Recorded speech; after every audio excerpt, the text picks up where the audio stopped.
Audio Jungle. દમણના જાણીતા builder અને રાજકારણી નઝીર એ ડીંગમારની ખારીવાડ ખાતે આવેલી વેલકમ કચેરીના શટર ઉપર 2 રાઉન્ડ ફાયરિંગ. 2 અજાણ્યા ઈસમો બાઇક પર સવાર થઈને કચેરીની સામે ઊભા રહીને એકે ફાયરિંગ કર્યું. બાઇક ચાલકે હેલ્મેટ પહેર્યું હતું, જ્યારે પાછળ બેઠેલા ઈસમે મોઢા પર રૂમાલ બાંધીને ફાયરિંગ કર્યું હતું. થોડા સમય પહેલા નઝીરભાઈનું અપહરણ કરવામાં આવ્યું હતું. આજે તેમને ડરાવવા અને ધમકાવવા ફાયરિંગ કરવામાં આવ્યું હોવાની માહિતી મળી રહી છે. દમણના જાણીતા બિલ્ડર, ઉદ્યોગપતિ અને રાજકારણી એવા નઝીર ડીંગમારની નાની દમણ ખારીવાડ ખાતે આવેલા અલ હરામ ટાવરમાં વેલકમ બિલ્ડર્સની કચેરીમાં આજે સાંજના 7 વાગે નઝીર એ ડીંગમારની કચેરી ખાતે 2 અજ્ઞાત વ્યક્તિઓ બાઇક પર તેમની કચેરીની સામે ઊભા રહી, જેમાંથી એક વ્યક્તિ બાઇક પરથી ઉતરી 2 રાઉન્ડ ફાયરિંગ કરવામાં આવ્યું હતું. લોકોના જણાવ્યા અનુસાર નાની દમણ ખારીવાડ ખાતે નઝીર એ ડીંગમારની વેલકમ નામક ઓલ હરામ ટાવરમાં આવેલી તેમની કચેરીમાં 2 અજાણ્યા ઈસમો બાઇક પર સવાર થઈને આવ્યા હતા. એકે બાઇક ચાલકે હેલ્મેટ પહેર્યું હતું, જ્યારે તેની પાછળ બેઠેલા એક અજાણ્યા ઈસમોએ રૂમાલ બાંધીને 2 રાઉન્ડ ફાયરિંગ કરવામાં આવ્યું હતું. વેલકમ કચેરીના 2 શટરમાં એક રાઉન્ડ ફાયરિંગ, એમ કુલ 2 રાઉન્ડ ફાયરિંગ કરીને બંને અજાણ્યા ઈસમો ફરાર થઈ ગયા હતા. ઘટના સ્થળે લોકોના ટોળાને ટોળા ભેગા થઈ ગયા હતા, જ્યારે દમણ પોલીસનો કોઈ અતોપતો દેખાયો ન હતો. દમણના જાણીતા બિલ્ડર, રાજકારણી અને ઉદ્યોગપતિ નઝીર એ ડીંગમારનું થોડા સમય પહેલાં અપહરણ કરવામાં આવ્યું હતું.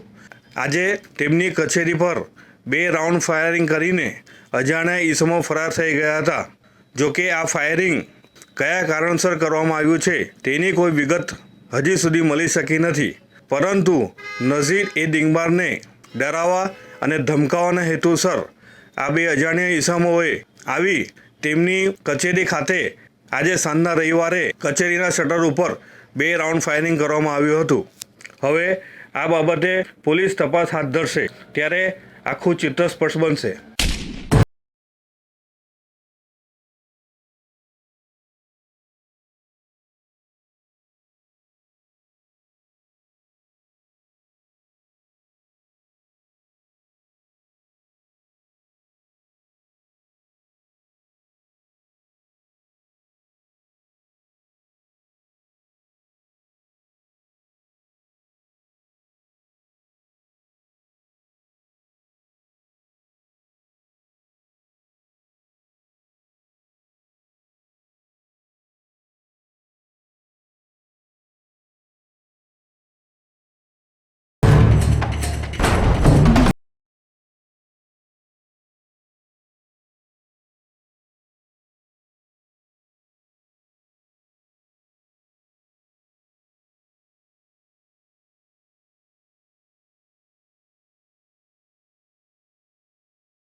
દમણ, સેલવાસ અને આજુબાજુના વિસ્તારની સમસ્યાઓ જનમંચને જણાવી શકો છો. અમારી મેલ આઈડી janmanch11@gmail.com, ફેસબુક અને યુટ્યુબ પર જનમંચ દમણ ટાઈપ કરી જન સમસ્યાઓ જણાવી શકો છો અથવા નીરવ ભટ્ટને મોબાઈલ નંબર 9228105414 પર પણ સંપર્ક સાધી શકો છો. અમારા સમાચારો તમને પસંદ આવ્યા હોય અને સંતોષકારક જણાય તો અમારી ચેનલને સબસ્ક્રાઇબ કરો.